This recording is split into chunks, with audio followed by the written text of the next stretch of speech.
నమస్కారం. సన్మార్గానికి స్వాగతం. అన్ని జీవులకి సాధారణంగా ఉండే లక్షణం భయము.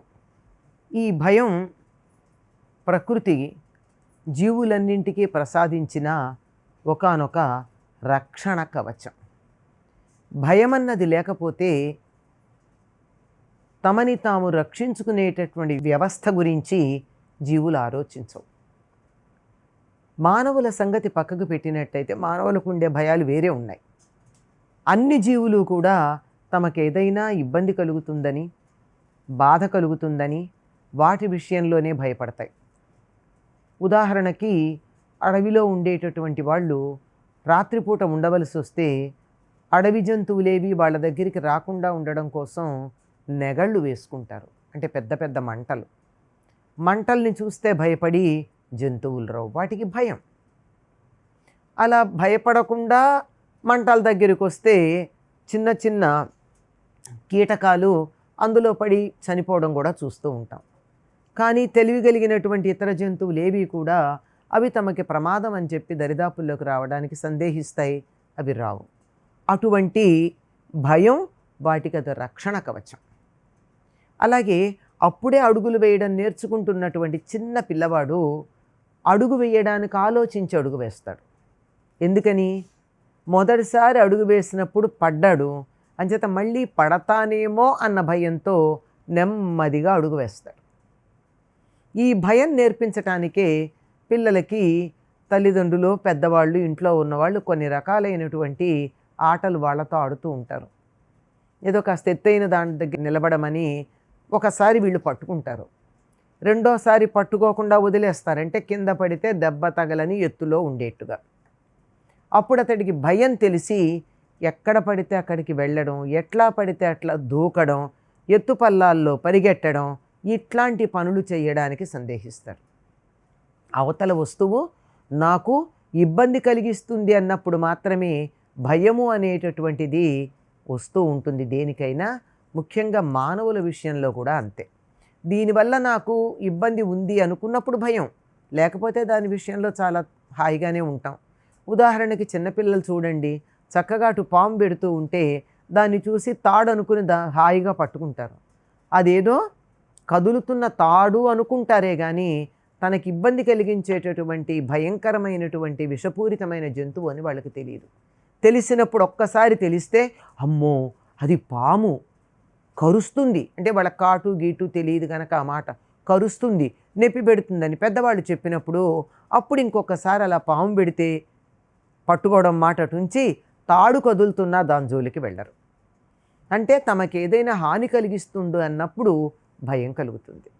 ఇది సహజంగా అన్ని జంతువులకి ఉండేది, మానవులకి కూడా సహజంగా ఉండేది. ఇది కాక మానవుడు బుద్ధిజీవి కదండి. ఇతర జీవులకి వేటికి లేనటువంటి ఒకానొక ప్రత్యేకమైన లక్షణం, ఒక విశేషం మానవుడికి ఉంది. ఏమిటది? మెదడు. ఆ మెదడు లక్షణం ఆలోచించటం, ఆలోచించి దానికి ఇంకా చిలవలు పలవలు చేర్చుకోవడం, దానికి తన తెలివిని జోడించటం, ఇవన్నీ చేస్తాడు కదా. అందువల్ల చాలా రకాలైనటువంటి భయాలని తెచ్చిపెట్టుకుంటూ ఉంటాడు. ఎక్కువగా మనిషికి ఉండేవి తెచ్చిపెట్టుకున్న భయాలే. సహజంగా ఉండేటటువంటి వాటిని తెలివితో అధిగమించడం జరుగుతూ ఉంటుంది. ప్రమాదం అనేటటువంటి చోటికి వెళ్ళరు, ప్రమాదకరంగా ఉంటుంది అన్న చోటికి వెళ్ళరు. కానీ తెచ్చిపెట్టుకున్న భయాలు చాలా ఉంటాయి. మామూలుగా భయం అంటే ఏమిటి అంటే అక్కడ ఏముందో తెలియకపోవడమే చాలా భయం. చీకటిగా ఉన్నటువంటి ఇంట్లోకి వెళ్ళమంటే భయపడతారు అందరూ. అక్కడ ఏముంటుందో మనకి తెలియదు. పాములున్నాయో, తేళ్లున్నాయో, ఇంకా ఏదైనా భయంకరమైన మృగాలున్నాయో, మృగాల కన్నా భయంకరమైనటువంటి మనుషులున్నారో, ఏమున్నాయో తెలియదు, అందుకని వెళ్ళరు. చేతిలో దీపం ఉందనుకోండి, అవేమీ లేవు అనుకుని వెతుక్కుంటూ వెళ్ళగలరు. అంటే ఇక్కడ భయానికి హేతువేమిటి? తెలియకపోవటం. ఇదే అన్నింటికన్నా పెద్ద భయమైనటువంటి మరణానికి కూడా భయపడ్డానికి కారణం. మరణం అంటే ఎందుకు భయపడతాడు మనిషి? మరణం తర్వాత ఏముందో తెలియదు కనుక.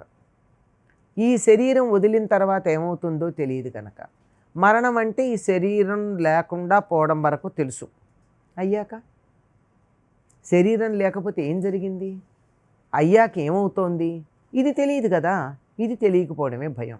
భయానికి కారణం, ప్రధానమైనటువంటి కారణం ఏమిటంటే తెలియకపోవడం మాత్రమే. తెలిసిన తరువాత భయం అన్నది లేకుండా పోతుంది. ఇది ఎంతోమంది పెద్దలు చెప్పారు. మరణం తర్వాత ఏమవుతుంది, ఇవన్నీ చెప్పినా కానీ నమ్మకం లేదు. మనిషి తనంతట తాను తెచ్చిపెట్టుకున్న భయాలు చాలా ఎక్కువ ఉన్నాయన్నాం కదా. అటువంటి వాటిల్లో ఎన్ని భయాలండి, మనిషికి అన్ని భయాలే. ఉన్నది పోతుందేమో, లేనిది రాదేమో, రేపు ఏమవుతుందో, పిల్లలకి చదువులకి ఎల్కేజీలో సీట్ వస్తుందో రాదో, పెద్ద చదువుల మాట తర్వాత, ముందు ఎల్కేజీలో సీట్ వస్తుందో రాదో, వాళ్ళ ఫీజులు కట్టగలమో లేమో, వాళ్ళు చదువుతారో లేదో. లేనిది రాదు, దాని కూడా భయమే. నాకు ఫలాంది కావాలనుకుంటున్నాను, అది వస్తుందో రాదో. ఇది వచ్చింది బాగానే ఉంది, వచ్చిన దాని సంగతి అలాగే పెట్టుకున్నారు. తర్వాత నన్ను గురించి ఇతరులు ఏమనుకుంటున్నారో, అదన్నిటికన్నా పెద్ద భయం ఇది.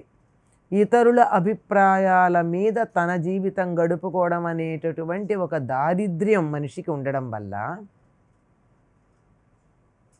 నన్ను గురించి ఇతరులు ఏమనుకుంటున్నారో అనే దానికి ఎక్కువ భయపడతాడు. కానీ భయపడాలి. దేనికి భయపడాలి? ధర్మానికి భయపడాలి. నేను ధర్మం తప్పుతానేమో అని భయపడాలి. నేను చెయ్యకూడని పని పొరపాటున నా వల్ల జరుగుతుందేమో అని భయపడాలి. నేను చేసేటటువంటి పని ఇతరులకి హాని కలిగిస్తుందేమో అని భయపడాలి.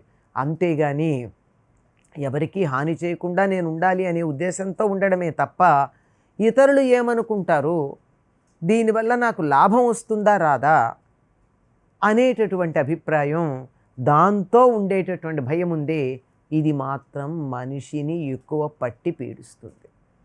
కీర్తి ప్రతిష్టలు రావేమో, నేను చేసినటువంటి పనిని 10 మంది మెచ్చుకోరేమో, నాకు రావాల్సినటువంటివి ఏవేవో రావేమో, ఇట్లాంటి భయాలు మనిషిని పట్టి పీడిస్తూ ఉంటాయి. వీటి నుండి తప్పించుకోవాల్సినటువంటి అవసరం ఉంది.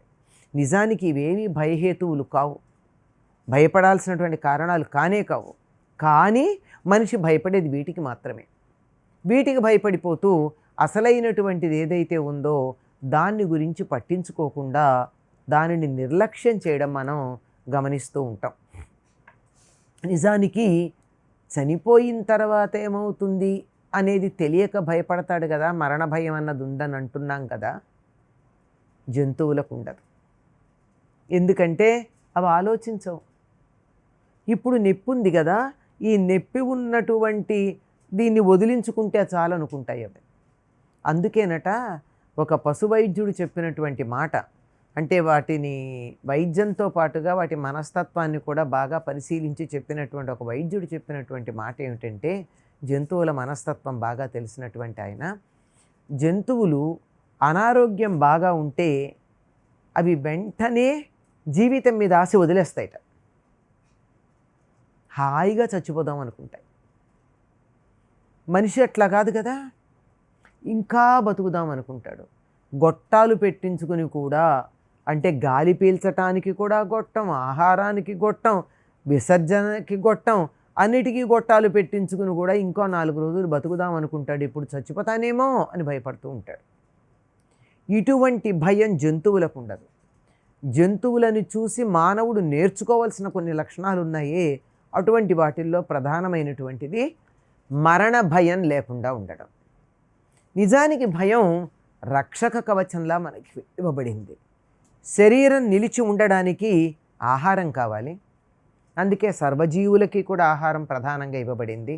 ఆహార భయ నిద్ర మైథునాలు అని చెప్తున్నాం కదా. అందులో ఆహారం శరీరం నిలిచి ఉండడానికి. నిలిచి ఉన్నటువంటి శరీరం ఏ ఇబ్బంది పొందకుండా, దానికి కష్టం కలగకుండా ఉండడానికి రక్షక కవచంగా భయము అన్నదాన్ని మనకి పెట్టడం జరిగింది. భయపడవలసినది తప్పు చేస్తానేమో అని తప్ప మరి దేనికి భయపడాల్సినటువంటి పని లేదు. ఇద్దరికే మానవుడు సమాధానం చెప్పాల్సి ఉంది తప్పు చేస్తున్నానేమో అనుకున్నప్పుడు. ఒకటి ఆత్మకి, 2 పరమాత్మకి. అంటే తనకి తాను నేను తప్పు చేశానా అనే సంగతి తనకు తానే నిర్ణయించుకోవాలి. ఎవరికి వాళ్ళకి తెలుసండి. తప్పు చేసే వాళ్ళందరికీ తెలుసు తాము చేసేది తప్పని. అయితే అయ్యిందిలే అని చేస్తారు. దుర్యోధనుడు అంతటి వాడు చెప్పలేదా,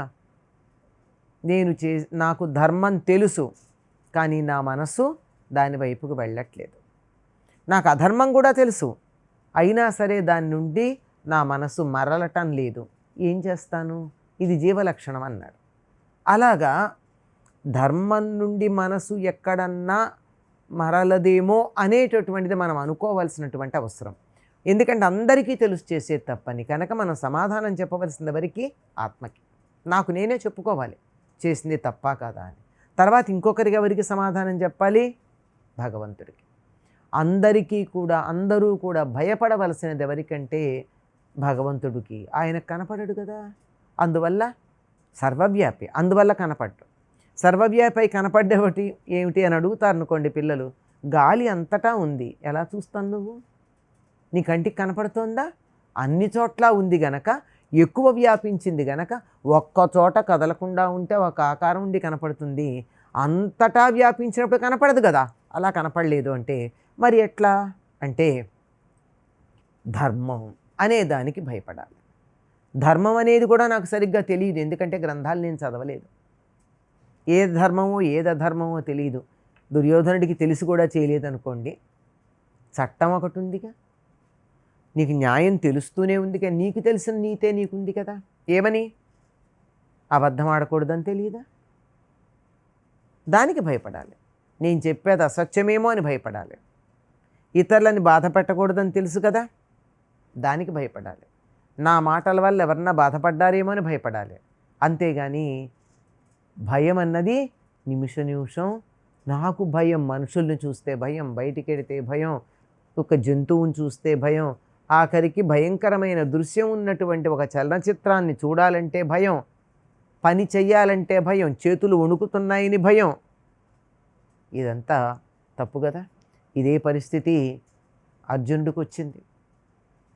కురుక్షేత్ర యుద్ధంలో అక్కడ నిలబడ్డప్పుడు వాళ్ళందరినీ చూసిన తర్వాత ఏమన్నాడు, నాకు ఒళ్ళు వణికిపోతోంది, నాలుక పిడిచకట్టుకుపోయింది, చేతిలో ఉన్నటువంటి గాంధీవం కాస్త కింద పడిపోయింది, నాకేం చేయాలి, భయం వేస్తోంది అన్నాడు. అప్పుడు కృష్ణుడు ఏమన్నాడు, క్లైబ్యం మాస్మగం పార్థ అన్నాడు. అలాంటి క్లైబ్యాన్ని పొందకయ్యా, అది అందరి చేత నిందించబడేటటువంటిది అన్నాడు. నువ్వు భయపడవలసిన పని లేదు అన్నాడు. భయం అన్నది ఉన్నది పోతుందేమో, లేనిది రాదేమో అని ఇంకొక్క మాటలో చెప్పాలంటే ఇంతే. ఉన్నది పోతుందేమో, లేనిది రాదేమో, ఇది భయానికి కారణం. ఈ రెండింటి గురించి పట్టించుకోకపోతే భయపడాల్సిన అవసరం ఏముందండి, హాయిగా ఉండొచ్చు. నమస్కారం.